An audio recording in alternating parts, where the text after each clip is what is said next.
Welcome to Eye on the Tigers News. I'm Sarah Petricola. And I'm Andrea Ross. Thanks for checking in with us for the news we've been following for you. Prosecutors charged a reserve sheriff's deputy with manslaughter Monday and the death of a man who was fatally shot as he lay on the ground at the officer's feet, a shooting that was certain to raise questions about the use of volunteer officers to supplement full-time police. The sheriff's office has said Robert Bates, a 73-year-old insurance executive who was volunteering on an undercover operation in Tulsa, mistakenly pulled out his handgun instead of his stun gun and shot the suspect as he struggled with deputies.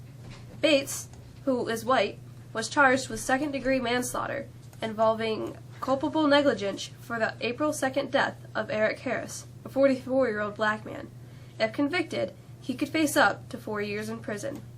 It was the latest fatal shooting by a police officer to draw national attention after months of investigations and protests of other deaths in Ferguson, Missouri, New York City, Los Angeles, and elsewhere. Senator Marco Rubio entered the presidential race Monday by offering the nation a younger generation of leadership that breaks free of the ideas, quote, stuck in the 20th century, a jab at both Democratic favorite Hillary Clinton and his one-time Republican mentor, former Florida Governor Jeb Bush.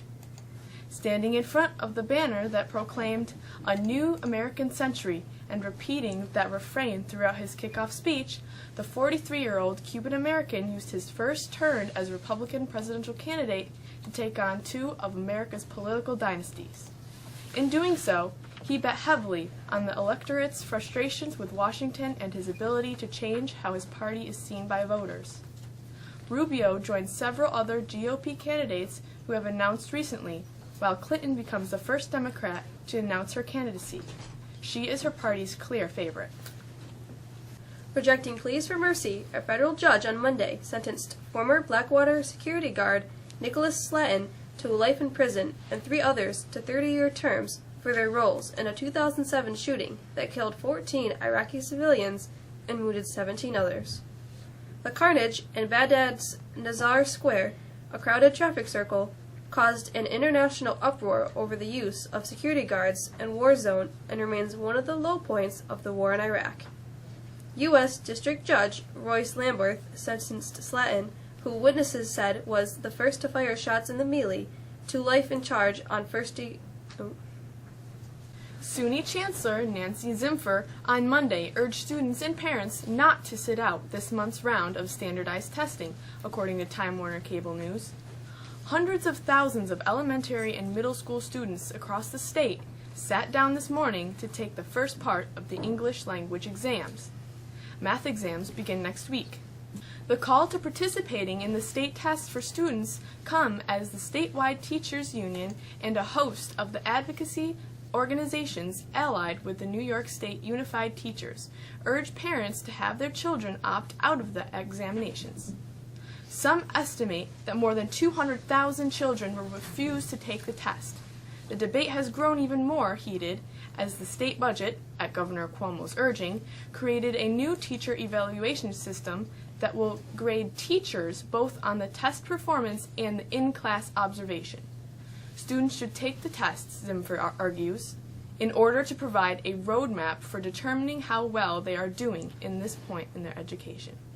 Spokane School District officials on Monday removed from class 143 students who could not prove they had legally required vaccinations. More than 700 students in the state's second-largest district lack complete vaccination documents, so that number is expected to rise, the district said. The crackdown began Monday morning. The Spokane district was believed to be the first in the state to take this action.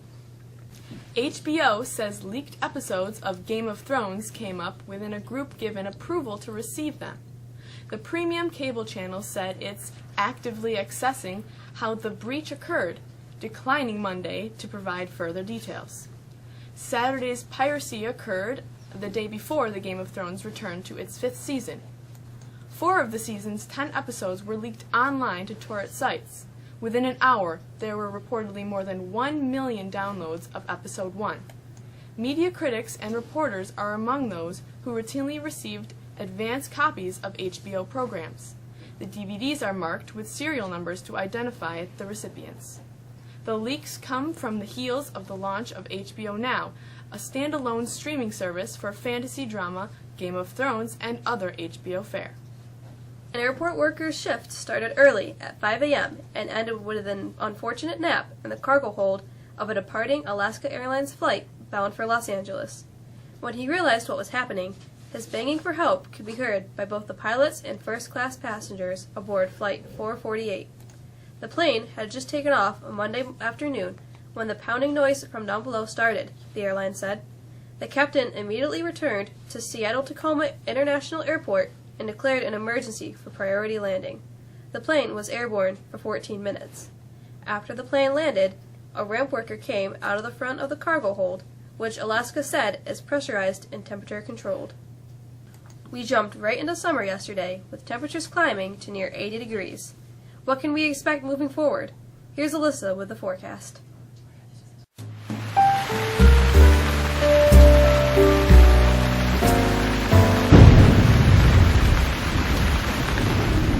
What an absolutely beautiful day yesterday, and the great weather is going to continue for a couple days. Even though temperatures will be more spring-like than summer-like, we'll see bright skies for most of the day today, maybe a few high clouds with temperatures in the low 60s.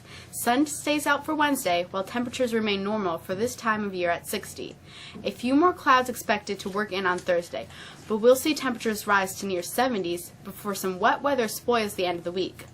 Long range, the weekends look promising. Low 60s with periods of sun on both Saturday and Sunday. That's the weather forecast. I'm Alyssa. Let's bring in Abby Garrett with a look at the sports.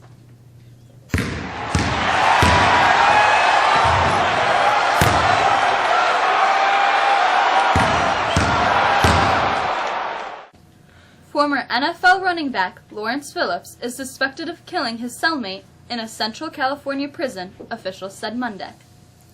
Phillips' cellmate at Kern Valley State Prison was found lifeless early Saturday and later pronounced dead, prison spokesperson Lieutenant Marshall Denning said in a statement.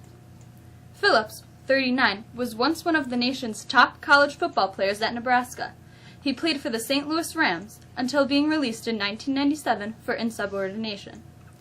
He also played for the Miami Dolphins and San Francisco 49ers. Phillips is serving a sentence of more than 31 years. He was convicted of twice choking his girlfriend in 2005 in San Diego, and later that year of driving his car into 3 teens after a pickup football game in Los Angeles. It wasn't clear if Phillips has an attorney. With 2 days left in the NBA's regular season, the playoffs virtually have already begun for a handful of teams. Several teams, including the Nets and Pacers, are battling for the final playoff berths. Meanwhile, some of the league's elite are jockeying not only for the top seeds, which decide matchups, but also for the right to host playoff games. Home court advantage is determined solely by record, not by seeding or division crowns. The playoffs start next week. The road to the Stanley Cup starts tomorrow and Thursday for NHL playoff qualifiers. The New York Rangers come in with the best record of the regular seasons. Locally, Mexico sports teams hope to take advantage of the spring warm-up. The girls lacrosse team hopes to make it 2 in a row tonight when they travel to Marcellus. The Lady Tigers beat New Hartford on Monday 7-5. Tori Tundro and Cassidy Myers each had 3 goals. The boys baseball team is scheduled to take on league rival ESM today. First pitch is at 4:30. While the softball team heads to ESM. The boys tennis team will travel to Chittenango today to take on the Bears. The team is coming off a 7-0 victory over Marcellus on Monday.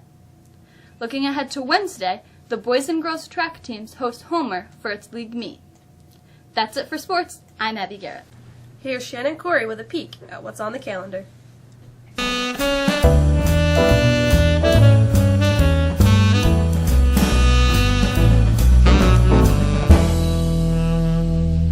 A look at the calendar shows that we've got a pep rally scheduled for Friday.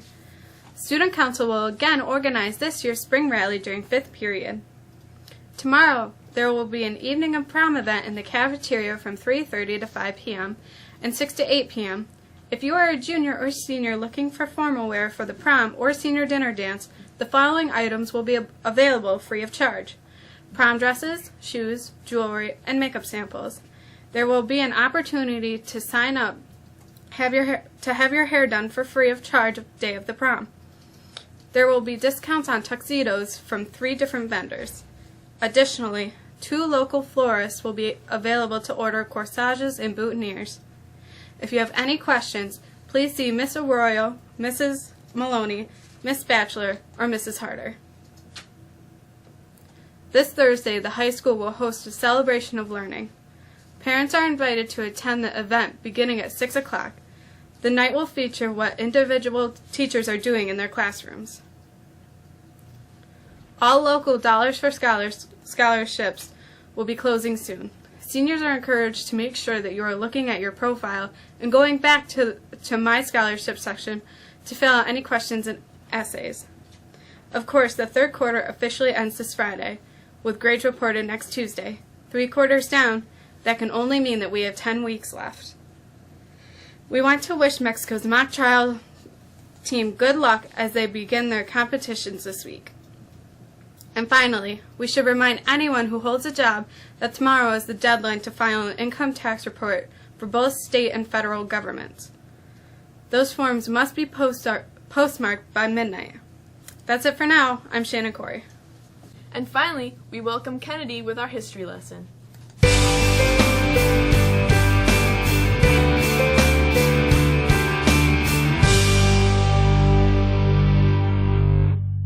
Today in history, in 1775, the first American Society for the Abolition of Slavery was organized by Benjamin Franklin and Benjamin Rush.